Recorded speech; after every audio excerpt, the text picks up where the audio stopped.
All right. We are back here on our world-famous Jiggy Jaguar radio broadcast. We are coast to coast and border to border on TuneIn, iTunes, Radio Loyalty, of course, Talk Shoe as well. We're live on our website via our stream on Twitch, and we have a fantastic guest with us today. He joins us live here on our broadcast, and the last time we chatted with this gentleman, it was around, I believe, December, and he is amazing. He is a fantastic individual. Art, go ahead and give us a brief introduction on yourself, my friend. Talk to us a little bit about yourself. Well, I've been on a lifelong peace mission, really, since I was 3 years old, and I said to my dad, Daddy, why don't they take all the guns and melt them down and turn them into doorknobs? And ever since, kind of my life mission has been to open the doors to peace. And I've, even all through school, I worked on these kinds of issues and wrote articles and pieces about them.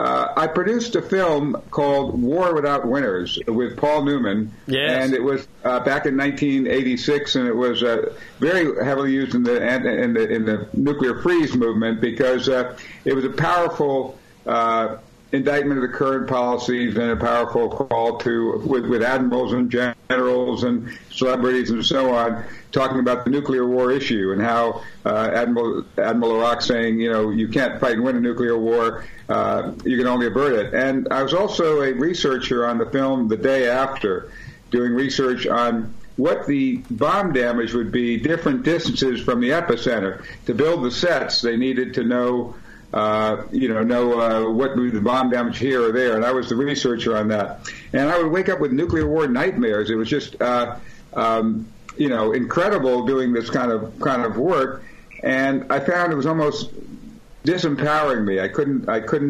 Instead of activating me to action, it was just making me feel overwhelmed. And then I was meditating in Quaker Meeting, and it came to me a song we used to sing as kids there, and it said, it says, there's an ocean of darkness, and I drowned in the night till I came through the darkness to the ocean of light, and the light is forever, and the light makes us free. I will dwell in the glory of the light, said he, walk in the light, etc. And it struck me that, yes, there is this incredible ocean of darkness, and, the world is coming to an end. At the same time, there's an incredible ocean of light. There's people all over the world waking up, helping each other, coming up with new inventions of how to fix things, working all to help other people all over the world. And I decided that, I really had to make a choice. Do I dwell in that ocean of darkness or do I dwell in the ocean of light? And I decided to choose the light. And I said, I'm going to devote my life to making films that can help bring peace, can help inspire people. There's plenty of films out there about how bad the world is, and if you thought that was bad, it's worse than that, and if you thought that was bad, it's even worse than that. And what we need now is a vision. Without vision, the people perish. So my life mission is to inspire people with positive visions for how we humans can do it. And the reality is we can. We've overcome incredible obstacles in the past, and we can do it today. We have got a fantastic guest with us today. He joins us today here on Skype video as well as here on our big broadcast. Now, fairly recently, which was one of the reasons why we had you on the program the first time, there was a flash mob that disrupted the UN. About 20,000 people rallied for world law to save humanity. Talk to us a little bit about this. Well, we actually put out a press release, which you saw, about the flash mob and what they did, but it actually wasn't quite that recent. It was 1948, and Albert Camus and Sartre and Gary Davis was the instigator, pulled off this incredible act of political theater where they interrupted the UN session, said the nations you represent divide us and lead us to the brink of total war, and said that we need a government of, by, and for the people of the planet. We the people have no say in the UN. We have no say in how the world is run. We need a say in how the world is run. And, this action, which is captured and is in our film, The World is My Country, you can see this action live, this action riveted warweary Europe. People were just so fed up with the destruction they'd just come out of World War II and the whole world embroiled in war that they loved this concept. And like you said, 20,000 people rallied with Gary to demand that the UN recognize the rights of humanity. That was December 9th, 1948.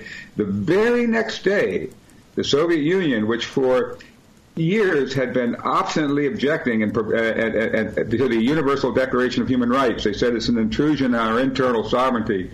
They reversed themselves. They abstained. They didn't reverse, but they decided to abstain, to not vote, and the Universal Declaration of Human Rights was passed unanimously. And so this is kind of a lost history of that period that I think we need today, because I think today we can actually...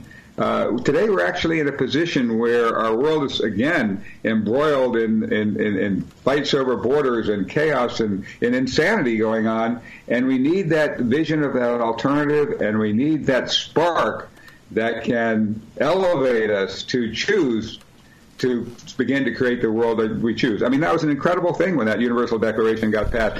All the nations of the world saying that every single person has rights and freedoms of speech and of freedom of religion and all kinds of things that, had been in the U.S. Declaration of Independence, but for the whole world to adopt that was incredible. And this is the guy that helped spark it, and people can see our movie, and today we need to spark a similar vision. We have got a fantastic guest with us today. Now, Arthur, you mentioned the documentary, the movie there, that this footage from this peace march is involved in. Tell us a little bit more about this movie. This documentary you put together. We created a movie called The World Is My Country. It's an incredible, Gary. We captured Gary at 92 years old, telling this incredible life story. He's a song and dance. He was a song and dance man on Broadway. He was Danny Kaye's understudy. So he's a fabulous entertainer, and he does a great job of intriguing us and drawing us into his amazing story. And we found incredible historic footage documenting every step in his journey. Before I found the footage, I almost thought, God, is he making some of this stuff up? It's just too fantastic to believe. But I found documentation of every single thing he said, and we get to see that on screen as we hear this incredible story. And, this film is getting an incredibly good response. The World Is My Country. We have got a great guest with us today. He joins us live. Arthur, now, this just amazing movie. Talk to us about the production process and what you did to bring this thing to life. Well, we started out the way people usually do on documentaries. We decided to interview Gary and try to put things together, and God, it was just falling flat. He would go off on tangents. He'd wander on and on. We just couldn't get a story out of it. And then, I woke up one morning. I said, wait a minute. Gary was a performer on Broadway. Why don't we put him on stage? I suggested the idea to him, and he loved it. He said, I've always wanted to go back on stage. So we worked together on scripting his life story. The biggest part of it was, throwing out all the great, wonderful things he had to say, but that didn't fit the hero's journey story arc. We had to pare it down to, the Pacific hero's journey story arc that would draw audiences in and make it a compelling movie. And, once we worked over the script together, and, he's an actor. He was a natural. We didn't need to. It was telling his own life story. So he just took off from there and made an incredible, engaging. If you went to a one-man show with this guy talking, you'd be intrigued the whole time. You'd never lose interest. But when you put on top of that all these incredible other shots of all the historic things that happened and everything else, and amazing, there's a cartoonist who'd been cartooning him for half a century, no, quarter of a century. An old friend of his did, and so this cartoonist did amazing cartoons. So wherever there, was things in between footage or points we had to make, this cartoonist made these great cartoons. And the thing about this film is it's just riveting audiences. If you go to theworldismycountry.com/applause, you'll see the standing ovations at film festivals. You can click on the comments, and you see that we had 95% enthusiastic, positive comments from audience surveys. And you can also click right there on, I want to see it, and we'll let you know when we're going to have some free weeks coming up where for 1 week only, we'll let people see an hour-long preview of the film and see if that draws you in. And then we also have a full 83-minute theatrical version too. But we want to make it short so you can watch it online without, where it's more manageable. So it's just a compelling story, and we invite you to go there. TheWorldIsMyCountry.com. We have got a great guest with us today. He joins us live here on Skype video, and it is absolutely a fantastic chat today with Arthur. Now, Arthur, when we last talked in December, you were just coming over the border back and forth from playing Santa. Talk to us about all these different things with the border and some of the different things going on in the news and the wall and all these things. Give us your view since you've been on the ground essentially there. To start with, as you mentioned, at Christmas time, I grow my beard out. I start in September, and by Christmas it's pretty long. It grows fast, and I bleach it white, and I do Santa for kids in poor villages in Mexico, the poor pueblos, and it just lights up their lives. They're so thrilled to have Santa come. Many of them, it's the only Christmas toy they get, and they just love it. And I thought about the world as Santa sees it, from the Santa sleigh. Do reindeer need passports? Does Santa say, "Oh, you're this nationality or that? You can't get a present. You can't come across this line." If Santa's not welcome. I mean, from the Santa eye view, just like from Gary's view when he was a pilot. He was a bomber pilot who blew people up in the city of Brandenburg and was so torn up about it that he said, "How come I'm blowing people up? Because they're on the wrong side of an invisible line. I can't even see from the air." Well, he had that same Santa eye view. There's no real borders. It's really one planet. I mean, we don't have to make it one planet, Gary would say. We don't have to struggle for it to be one world. It is one world. It already is. Just open our eyes, wake up, and see it. And so when you take that perspective, and you step back and see that, and then you see this insanity at the border, absolute insanity. I mean, I live right near the border, and, they declared a national emergency. Well, people are picnicking on both sides there at eaves. There's no national emergency going on. The only emergency is in people's heads. And the emergency is that humanity is on a collision course toward its own self-destruction. All the scientists tell us that. We all know that nuclear war would do that. We all know that we're on that wrong course. And why? All over the world, everybody, you go to any place and people what do they want? They want the same thing. They want, a peaceful life. They want to have a place for a future for their children. And what's happened is we're torn apart by these broken political systems. I mean, inside a country, like inside the United States, California doesn't go to war with Nevada, or, people don't fight wars. They take it to court. They solve it other ways. And in the world, we actually have no law. What Gary says is anarchy. I mean, he says when he bombed and killed people in Brandenburg, he said, "My God, why wasn't I arrested? Why weren't the people who killed my brother arrested?" And he realized the reason he wasn't arrested is because there's no law against it. At the global level, there is no law against killing people. It's not even legally murder because you're allowed to do it. Well, that's incredible. At every single other level of our society, it's against the law to kill people.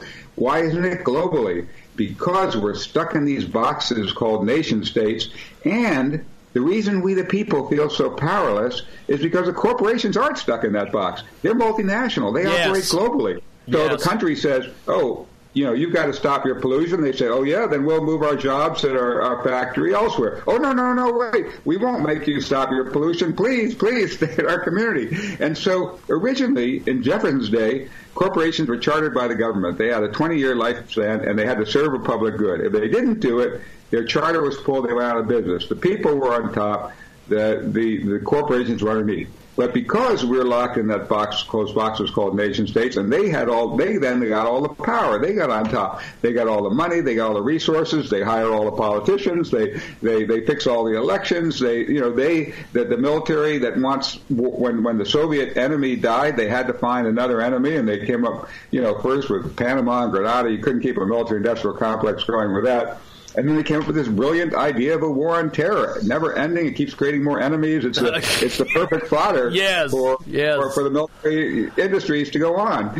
And so it's gone crazy. I mean, corporations can be an incredibly powerful instrument of advancement. They make these incredible things like our cell phones and our amazing things, but it needs to be a balance. When there's a balance between the people governing, setting the framework, and then corporations trying to fill it, they fill it like crazy. Like corporations fought tooth and nail against seatbelt laws, GM and everybody back there, and this is going to hurt our business and everything. Once activist groups and Ralph Nader and people got that law passed, all of a sudden they said, "Oh, we're the champions of seatbelts. Buy our cars." There were big ads about seatbelts after that, and it's considered normal. And that happens with everything. The corporations will fight it until that's the popular will, and then they'll go with it. They'll be the biggest polluters. When we the people get together and create what Gary calls a people-powered planet, the biggest polluters, the Monsantos, all those people will be changing their tone and saying, we're organic, we're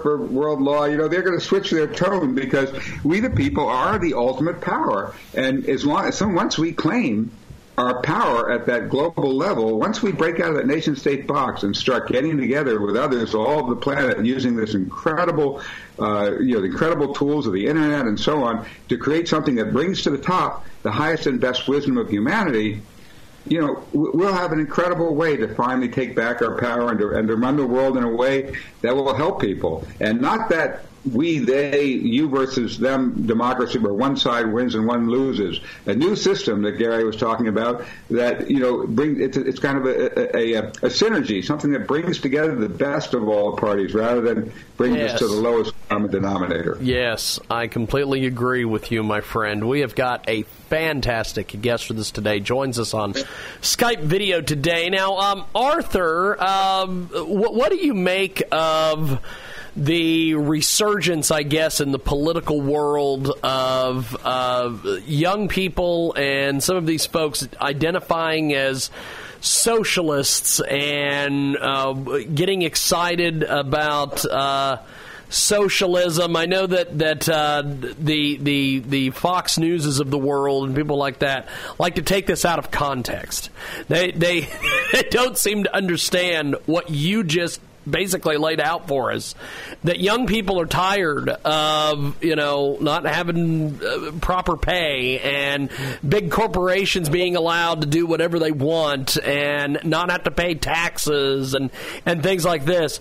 Well, I think young people are going to socialism because they realize, if we did socialism, everybody would have to pay their fair share. Well, here's the thing. Gary wasn't for socialism and so on, and I don't really think. I think what's happening is people turn to socialism, which is an old solution. It's something that people thought was like capitalism versus socialism, and they thought those were the two choices because no one gave them a third, higher choice. I think that there are incredible opportunities to develop something much better than going back, another these old systems from 200 years ago. It was Karl Marx and people hundreds of years ago. We can invent new things. We have the incredible tools of the internet. We can begin to create an interactive way where we do so much better, where it's win-win for everybody. Let me just take an example. Say we the people create this interactive system. Well, Gary's system was basically based on the idea of, he studied Buckminster Fuller.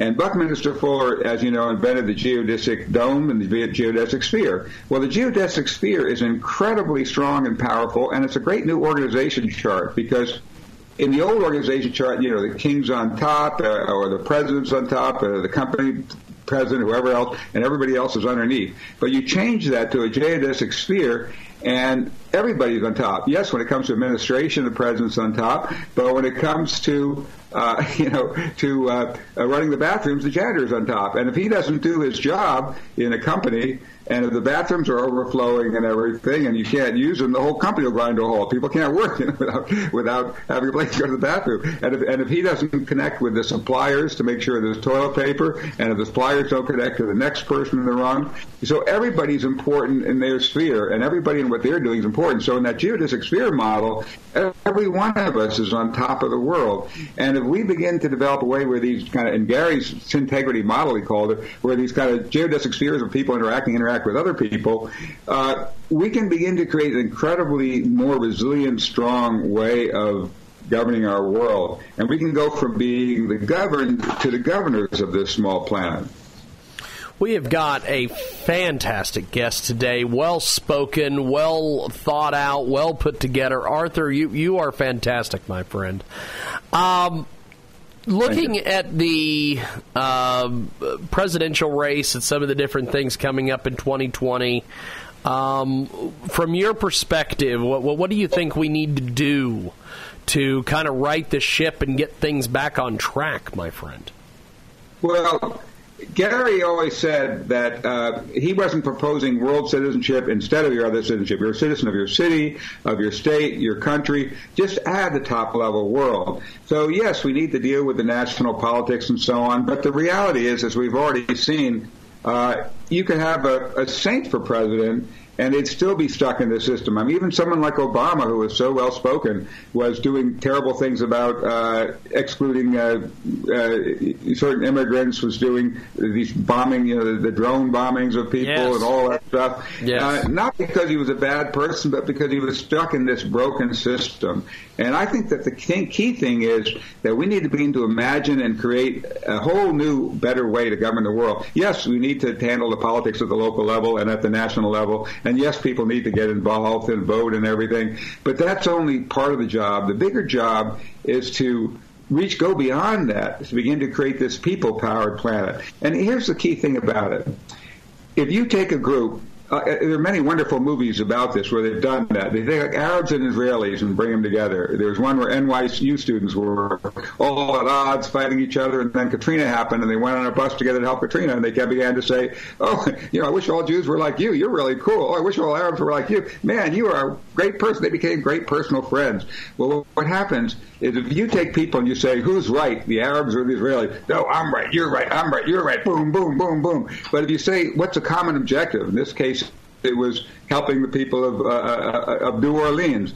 If you take that, you find that you could get any group of people together. There's technologies that do this, revolutionary conversations and other things.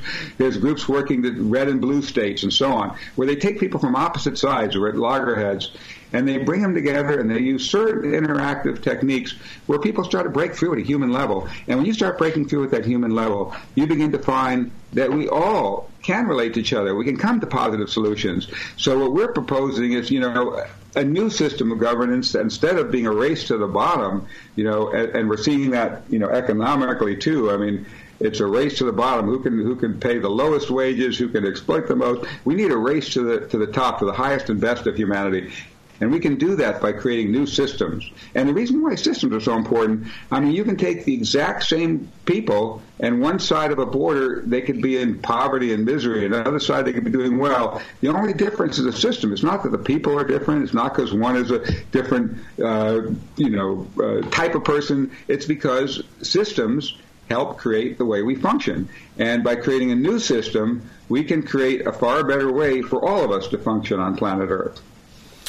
This is absolutely a fantastic interview today with Arthur. And Arthur, before we let you go, my friend, how do we find you online, get involved with you, view the film, everything? Well, we want everybody to, of course, see the film and then to get involved. We were just now getting this thing out. It was brand new. It hasn't been shown in theaters yet. It hasn't been shown on television, just film festivals only. But we are going to give you a chance for a sneak preview of it. If you go online to our website, theworldismycountry.com, and if you sign in to get it, and if you there's a place when you sign in where they say, how did you hear about this? If we mention your name, just the name of the show. What do you call your show? We call it the Jiggy Jaguar Show, actually. Jiggy Jaguar. I guess don't put the whole thing Jaguar. Just we want a short code. Let's use Jiggy. That's perfect. Jiggy. That's perfect. And if you sign in and you say, how did you find Jiggy? We'll send you a special code where you'll be able to preview this film and take a look at it. So go to theworldismycountry.com and sign up for it. And then I think what you'll find is you'll begin to find when you watch the movie and then when you join the club we're going to set up and other things, we'll keep in touch with you as we develop all that. We call it the World is My Country Club, Well, the world is our country club in numerous ways. And the main way is that when you think about this world country, if we think that's the way our country is, then all these problems that seem insurmountable at the lower level will suddenly be solvable. I mean, we see it. We see in our cities and states unsolvable problems that get solved. We see New York, all kinds of cities have conquered incredible problems because the people coalesce, work together, interact with each other, and more tools where even people can use internet things where they. If they notice a traffic light out, they can go online and help fix it. They can fix things. People like to fix things. People like to make a better society. And all we need is to give them the tools to do it. And you'll start finding out how we can do that when you join us at theworldismycountry.com.